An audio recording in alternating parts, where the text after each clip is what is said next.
Morning class. Last class के अंदर अपन ने किया था कार्बोक्सिलिक एसिड का एसिडिक नेचर।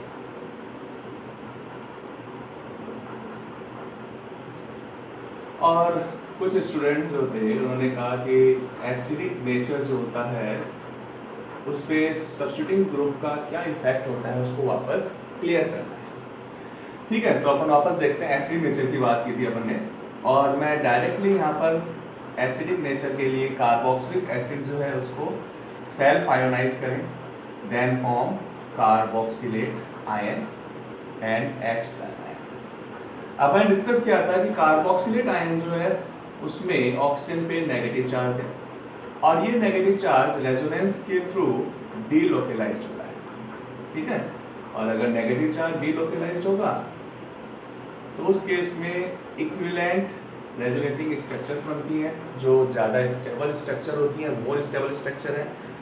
इसका मतलब कार्बोक्सिलेट आयन मोर स्टेबल है देन कार्बोक्सिलिक ग्रुप, और यही रीजन है कि carboxylic group easily H+ ion place कर देता है। इट मींस अपने को केवल ये देखना है कि अगर कोई भी सब्स्टिट्यूटिंग ग्रुप अगर अटैच कर रहे हैं तो क्या सब्स्टिट्यूटिंग ग्रुप कार्बोक्सिलेट आयन की स्टेबिलिटी को इंक्रीज कर रहा है या डिक्रीज कर रहा है। अगर कोई सब्स्टिट्यूटिंग ग्रुप कार्बोक्सिलेट आयन की स्टेबिलिटी को इंक्रीज करता है तो एसिडिक स्ट्रेंथ इंक्रीज होगी, और अगर उसकी स्टेबिलिटी को डिक्रीज कर रहा है तो एसिडिक स्ट्रेंथ भी क्या हो जाएगी, डिक्रीज हो जाएगी। ठीक है, अब बताइए मेरे को कि यहां पर स्टेबिलिटी इंक्रीज कैसे होगी। अपन ने क्या कहा कि जो एक्स्ट्रा नेगेटिव चार्ज है वो डीलोकेलाइज हो रहा है ऑक्सीजन पे। इसका मतलब कि अपने को नेगेटिव चार्ज को रिड्यूस करना है। अगर नेगेटिव चार्ज रिड्यूस होगा तो उस केस के अंदर कार्बोक्सिलेट आयन का स्टेबिलिटी जो है वो इंक्रीज होगा। ठीक है, तो अपने को क्या करना है, यहाँ पर कार्बोक्सिलेट आयन जो है उसके जो नेगेटिव चार्ज है उसको रिड्यूस करना है। और नेगेटिव चार्ज क्या इंडिकेट करता है, इलेक्ट्रॉन के अमाउंट को या एक्सेस ऑफ इलेक्ट्रॉन्स को रिप्रेजेंट कर रहा है। इट मींस अगर किसी भी तरीके से अपन जो कंसंट्रेट नेगेटिव चार्ज है उसको डाइल्यूट कर दें, मतलब एक्सटेंट ऑफ नेगेटिव चार्ज को डिक्रीज करना है, अपने को रिड्यूस करना है अपने को, तो कार्बोक्सिलेट आयन का स्टेबिलिटी इंक्रीज होता है। यहाँ भी क्या हो रहा है, यहाँ भी देखो नेगेटिव चार्ज जो है वो डीलोकेलाइज हो रहा है। इसका मतलब कि किसी एक पॉइंट पे पूरा नेगेटिव चार्ज नहीं है, वो क्या हो गया, रिड्यूस हो गया। तो यहाँ पर जो इसकी हाइब्रिड स्ट्रक्चर आती है वो हाइब्रिड स्ट्रक्चर कैसे बनाएंगे अपन, ये partial double bond character, partial double bond character, और जो नेगेटिव चार्ज है वो 1/2 यहाँ पर आएगा और 1/2 यहाँ पर। ठीक है, तो अपने पास रिड्यूस हो गया नेगेटिव चार्ज।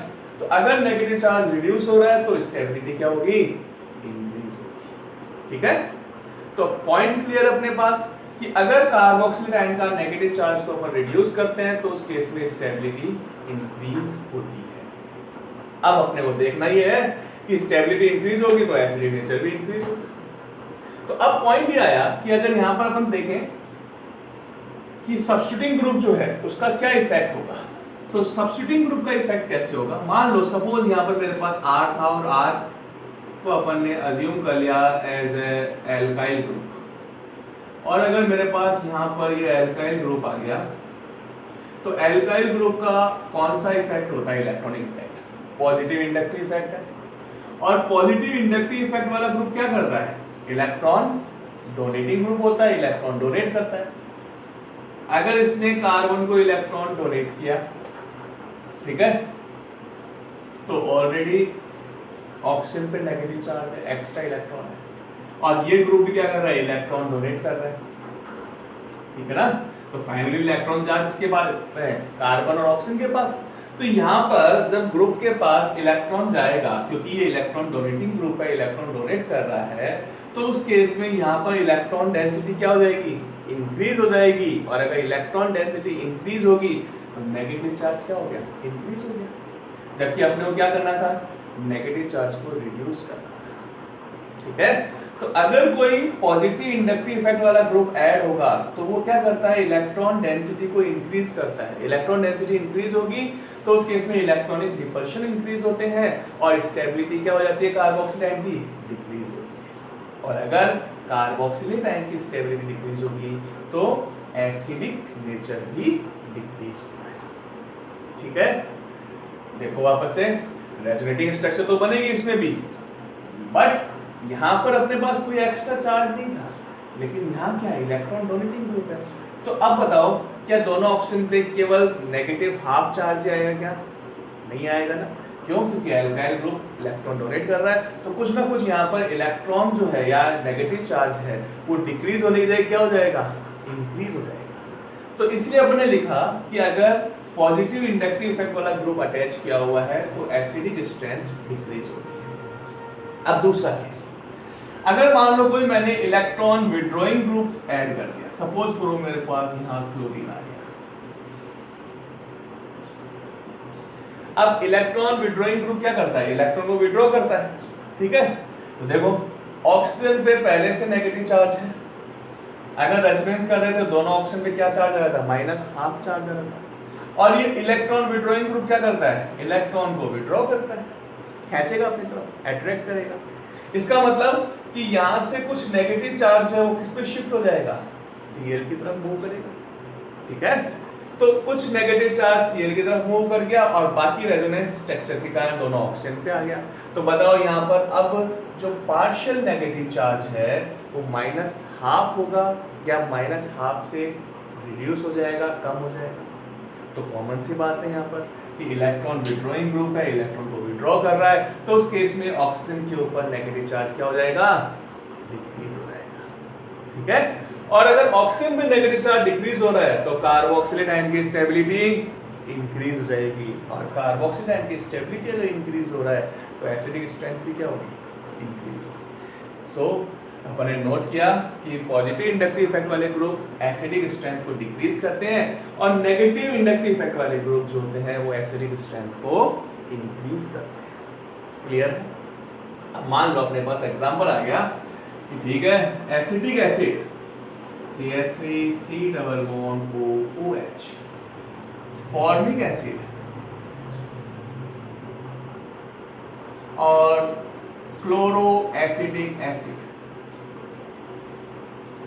इनको एसिडिक स्ट्रेंथ के ऑर्डर में अरेंज करना है। अपने पास एग्जाम के अंदर ऑर्डर वाला क्वेश्चन आता है, या तो एमाइंस का, एल्केलाइन नेचर का, या कार्बोक्सिलिक एसिड के एसिडिक नेचर का, फिनॉल भी इंक्लूड हो सकता है उसमें, ठीक है।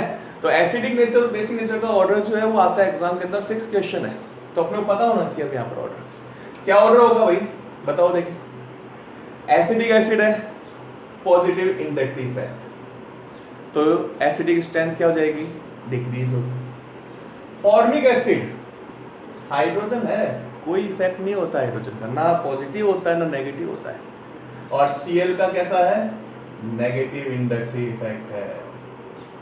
तो नेगेटिव इंडक्टिव इफेक्ट वाला कार्बोक्सिलाइन को ज्यादा स्टेबल करेगा, तो एसिडिक स्ट्रेंथ मैक्सिमम किसकी हो गई, क्लोरो एसिटिक एसिड की। देन फॉर्मिक एसिड, क्योंकि इस पे कोई इफेक्ट नहीं है, और लास्ट क्या हो गया, एसिटिक एसिड, क्योंकि CH3 का पॉजिटिव इंडक्टिव इफेक्ट होता है, ठीक है।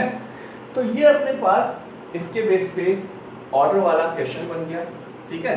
और क्वेश्चन बना सकते हैं, कैसे बना क्वेश्चन, देखो अब आगे ये कहा आप लोगों से CH2Cl C डबल OH, ठीक है, क्लोरो एसिटिक एसिड है, alpha position, CH2Cl CH2C double OH, 3 chloro propanoic acid या beta chloro propanoic acid, and CH2Cl, 4 chloro butanoic acid, 2 chloro, 3 chloro and 4 chloro acids, carboxylic acids.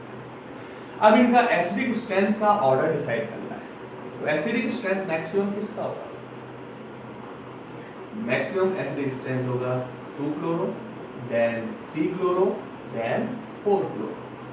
Reason, क्योंकि यहाँ पर Cl जो है वो इलेक्ट्रॉन विड्रॉइंग ग्रुप है, और 11th में अपने नोट किया था कि इलेक्ट्रॉन विड्रॉइंग ग्रुप है या जो भी इलेक्ट्रॉन डोनेटिंग ग्रुप है, अगर उनका ग्रुप से डिस्टेंस इंक्रीज होता है तो इंडक्टिव इफेक्ट वीक हो जाता है। तो मैक्सिमम इफेक्ट जो होगा, इंडक्टिव इफेक्ट, जो नेगेटिव इंडक्टिव इफेक्ट मैक्सिमम होगा वो किसमें होगा, यहाँ पर, क्यों, क्योंकि बिल्कुल एडजेसेंट कार्बन है, डिस्टेंस कम है। जैसे डिस्टेंस इंक्रीज हो रहा है वैसे वैसे एसिडिक स्ट्रेंथ भी क्या होता है, डिक्रीज होता है।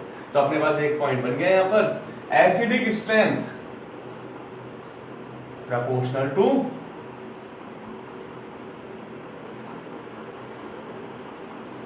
Distance of negative inductive effect. ठीक है, नेगेटिव इंडक्टिव इफेक्ट वाले ग्रुप से जैसे डिस्टेंस इंक्रीज होगा एसिडिक स्ट्रेंथ क्या हो जाएगा, डिक्रीज होता जाएगा। क्लियर है? नेक्स्ट देखें यहाँ पर मैंने यहाँ लिखा 1 chloro acetic acid, 1 fluoro acetic acid, 1 bromo acetic acid and 1 iodo acetic acid. Maximum acidic strength किसका होगा यहाँ पर, तो मैक्सिमम होगा फ्लोराइड का। रीजन, क्योंकि फ्लोरीन का जो नेगेटिव इंडक्टिव इफेक्ट है वो मैक्सिमम है। तो अपन क्या कर सकते हैं कि negative inductive effect proportional to electronegativity, और इलेक्ट्रोनेगेटिव इंक्रीज होगा तो नेगेटिव इंडक्टिव इफेक्ट इंक्रीज होगा और एसिडिक स्ट्रेंथ भी क्या होता है, इंक्रीज होता है। तो बताओ सबसे ज्यादा इलेक्ट्रोनेगेटिव कौन सा है, fluorine, then chlorine, then bromine, then iodine. तो मैक्सिमम एसिडिक स्ट्रेंथ इसका सेकंड ये, थर्ड ये and fourth iodo acetic acid. ठीक है, और देखिए इसके अंदर एग्जांपल अपन सपोज करो मैंने यहां लिखा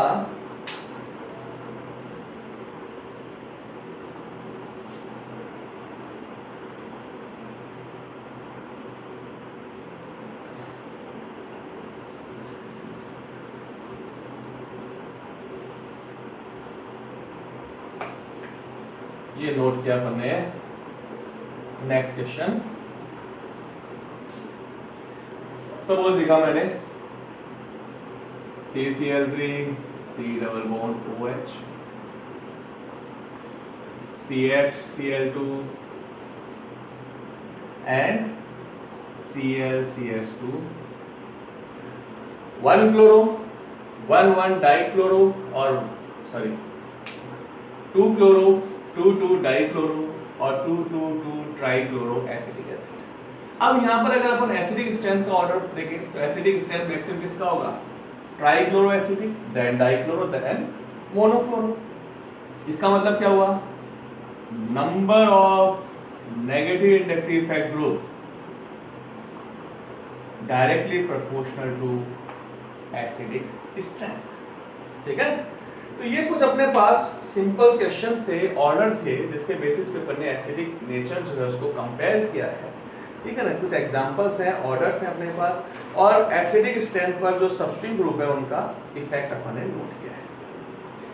एक पॉइंट और आता है, अगर अपने पास एरोमेटिक या विनाइलिक ग्रुप हो, विनाइलिक ग्रुप जैसे CH2 double bond CH C double bond OH, vinyl group में कार्बोक्सिलिक ऐड कर दिया अपने तो वैसे तो एक्रिलिक एसिड बन गया।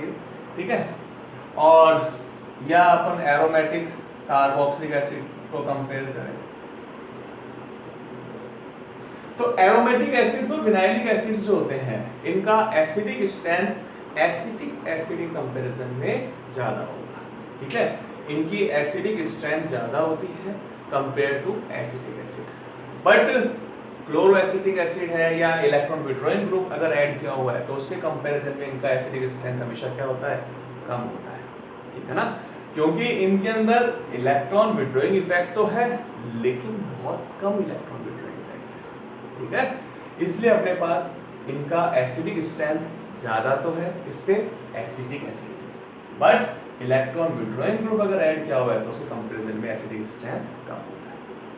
अगर अपन कंपेयर करें बेंजोइक एसिड और एसिटिक एसिड को कि भाई इन दोनों में से किसका एसिडिक स्ट्रेंथ ज्यादा है, ठीक है, किसका ज्यादा होगा, तो अपन हाइब्रिडाइजेशन के बेसिस पे भी इसको डिस्कस कर सकते हैं। क्या है, carboxylic group attach with sp3 hybridised carbon, यहां पर किससे अटैच है, sp2 हाइब्रिडाइज्ड कार्बन, और sp2 hybridised carbon more electronegative होता है, जो ज्यादा इलेक्ट्रोनेगेटिव होगा उसका inductive effect negative inductive effect क्या होगा, ज्यादा होगा। ये अपन ये कहते हैं पॉजिटिव इंडक्टिव इफेक्ट कम होगा। ठीक है, तो उस केस में एसिडिक स्ट्रेंथ ज्यादा किसमें हुई, जिसमें sp2 हाइब्रिडाइजेशन। अगर मान लो sp हाइब्रिडाइजेशन होता तो एसिडिक स्ट्रेंथ और ज्यादा इंक्रीज हो जाता। ठीक है, तो ये अपने पास सबस्ट्रिंग ग्रुप का इफेक्ट आ गया, हाइब्रिडाइजेशन का इफेक्ट आ गया। तो इस बेसिस पे अपने पास इन ऑर्डर्स को अपने को नोट करना है। ध्यान रखना है कि एरोमेटिक एसिड जो होता है उसका acidic strength always be greater than acetic acid but less than chloroacetic acid और any electron withdrawing group attach with carbon chain. Clear है? अब यहाँ पर जो बेंजोइक एसिड है उसके ऊपर भी अपन क्वेश्चन बन के आ सकता है। क्या क्वेश्चन आ सकता है कि यहाँ पर जो बेंजोइक एसिड है इस पे सब्स्टिट्यूटिंग ग्रुप ऐड करते हैं अपन। तो पॉइंट वही है कि अगर यहाँ पर भी अपने पास पॉजिटिव इंडक्टिव इफेक्ट वाला कोई ग्रुप आ गया, सपोज करो ये कार्बोक्सिलिक एसिड है, इस पे मैंने ऐड कर दिया मिथॉक्सी ग्रुप। अब मिथॉक्सी ग्रुप का पॉजिटिव रेजोनेटिंग इफेक्ट है जो इलेक्ट्रॉन डोनेट कर रहा है। ठीक है, यहाँ पर कार्बोक्सिलिक ग्रुप के पास खुद के पास पहले से इलेक्ट्रॉन रिच है, इसको डोनेटिंग ग्रुप वाला नहीं चाहिए इस पास, है ना, पहले से बहुत ज्यादा चार्ज है इसके पास नेगेटिव, तो इसको तो ऐसा ग्रुप चाहिए जो इसके नेगेटिव चार्ज को कम करे। ठीक है, पहले से उधारी बहुत है इसके ऊपर, नेगेटिव चार्ज है, तो ऐसे ग्रुप नहीं चाहिए जो इससे और उधारी बढ़ाए अपने पास। ठीक है, इसको ऐसे ग्रुप चाहिए जो इस उधारी को कम करे। तो अगर यहाँ पर अपने पास OCH3 ग्रुप है, दूसरा मैंने लिखा सिंपल बेंजोइक एसिड और फिर लिखा मैंने नाइट्रो बेंजोइक एसिड। ठीक है, तो ये तो है negative resonating effect, negative inductive effect, ये है पॉजिटिव रेजोनेटिंग इफेक्ट। ठीक, तो पॉजिटिव वाला तो क्या कर रहा है, एसिडिक स्ट्रेंथ को डिक्रीज करता है, नेगेटिव वाला क्या करता है, एसिडिक स्ट्रेंथ को इंक्रीज करता है। इस पे कोई ग्रुप नहीं है, इसका मतलब ये क्या हो गया, इन दोनों का इंटरमीडिएट हो गया। तो मैक्सिमम एसिडिक स्ट्रेंथ किसका हो गया, nitro benzoic acid, then benzoic acid, then methoxy benzoic acid. ठीक है, तो जो नेचर सबस्ट्रिंग ग्रुप का carbon chain aliphatic carbon chain पे होता है, वही नेचर अपन एरोमेटिक एसिड्स के ऊपर अप्लाई करते हैं। ठीक है, कि positive inductive, positive resonating effect वाले ग्रुप एसिडिक स्ट्रेंथ को डिक्रीज करेगा और नेगेटिव वाले एसिडिक स्ट्रेंथ को इंक्रीज करते हैं। यहाँ पर जो एसिडिक स्ट्रेंथ थी अपन देखें, यहाँ पर ये कार्बोक्सिलिक एसिड है, इक्विलिब्रियम ले लिया अपन ने, then form RCOO negative and H3O positive. ये जो एसिडिक स्ट्रेंथ है इसको अपन इक्विलिब्रियम कांस्टेंट के फॉर्म में लिखें तो equilibrium constant equals to carboxylate ion, H3O positive ion, carboxylic acid and H2। H2O weak electrolyte है, कंसंट्रेशन कांस्टेंट होता है, तो ये जो K इक्विलिब्रियम और H2O का जो प्रोडक्ट होता है इसको लिखते हैं अपन acid dissociation constant K, then K equals to carboxylate ion, H3O positive ion and carboxylic acid. तो K किस पे डिपेंड कर रहा है, H प्लस आयन की कंसंट्रेशन डिपेंड कर रहा है। जितने ज्यादा H प्लस आयन होगा K की वैल्यू इंक्रीज होगा, एसिडिक स्ट्रेंथ भी इंक्रीज होता है। ठीक है, तो Ka equals to acid dissociation constant, ये रहा। K को अपन pKa के फॉर्म में लिखें तो pK equals to negative log of K, इसका मतलब K और pK का अपोजिट रिलेशन है। तो एसिडिक स्ट्रेंथ की अगर बात करें तो क्या लिख सकते हैं, if Ka increase pKa decrease acidic strength increase, Ka decrease pKa increase acidic strength decrease।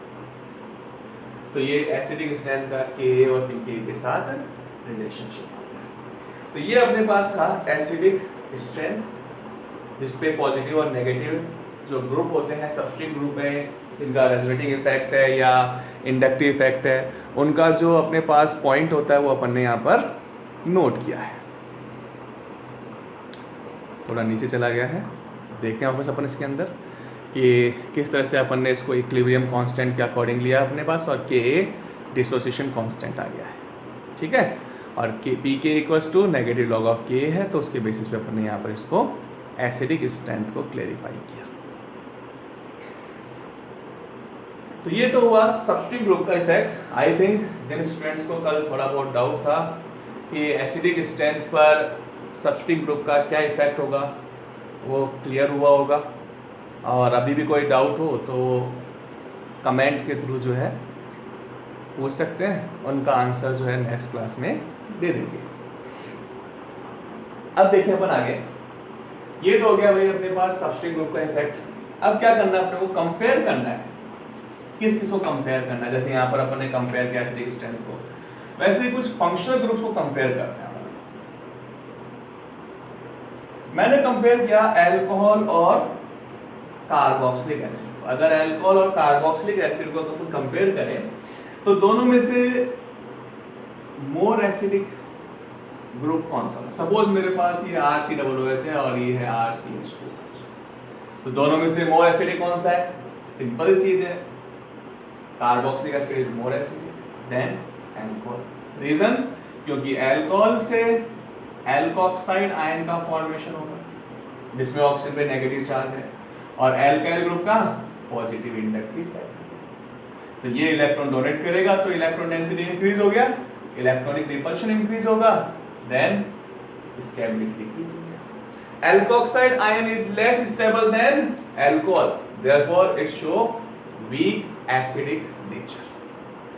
But in case of carboxylic acid, by self ionization form carboxylate ion, and the negative charge of oxygen delocalize through the resonance or form equivalent resonating structure. That's the reason that carboxylate ion is more acidic than carboxylic acid. Okay? Sorry, more stable than carboxylic acid, and carboxylic acid easily release proton. ठीक है, carboxylate ion is more stable than carboxylic acid.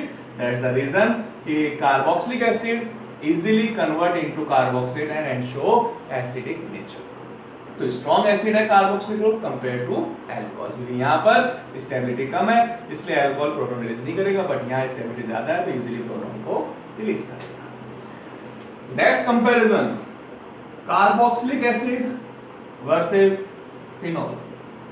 अब point ये आया कि sir phenol जो है उसके अंदर तो जब सेल्फ आयोनाइजेशन होता है तो फिनॉक्साइड आयन बनता है, और फिनॉक्साइड आयन जो है उसके अंदर तो रेजोनेटिंग स्ट्रक्चर होती है 5, फिर 5 रेजोनेटिंग स्ट्रक्चर होती है इसमें, और कार्बोक्सिलिक आयन में तो केवल 2 ही रेजोनेटिंग स्ट्रक्चर बनती है।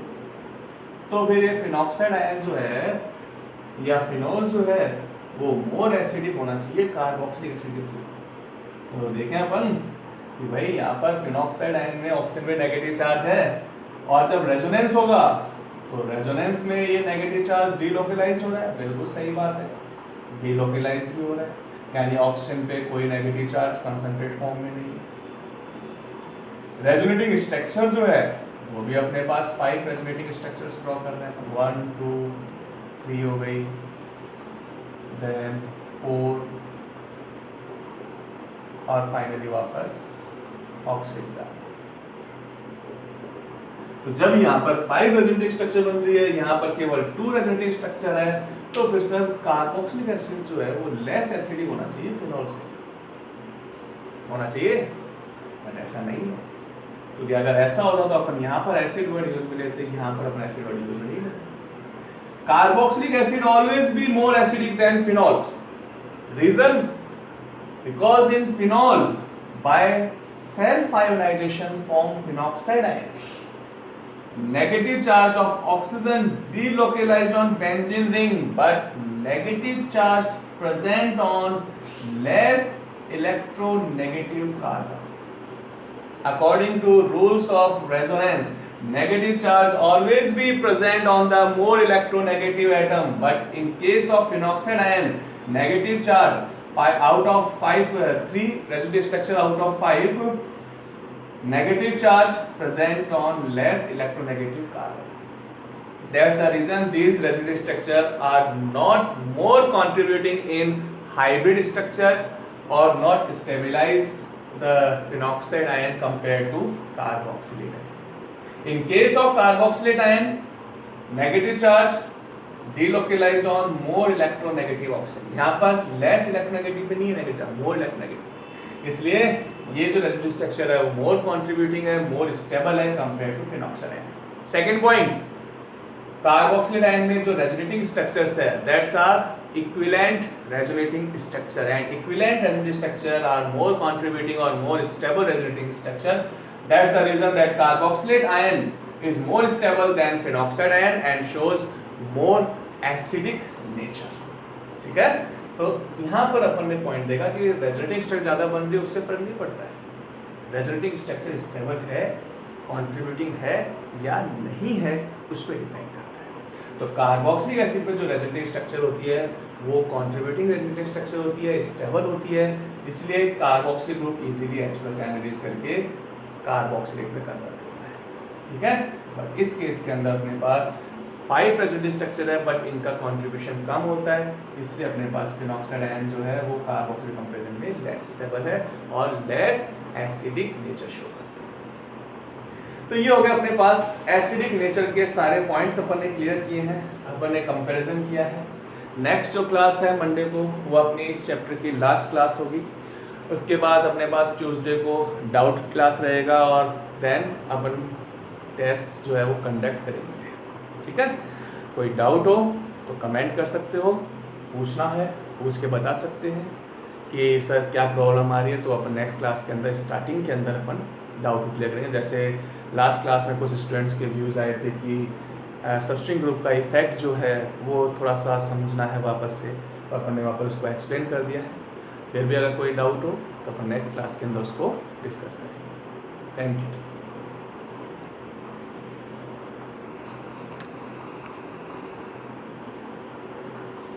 नोट कर लीजिएगा, देख लीजिएगा, स्क्रीनशॉट ले लीजिएगा इसका।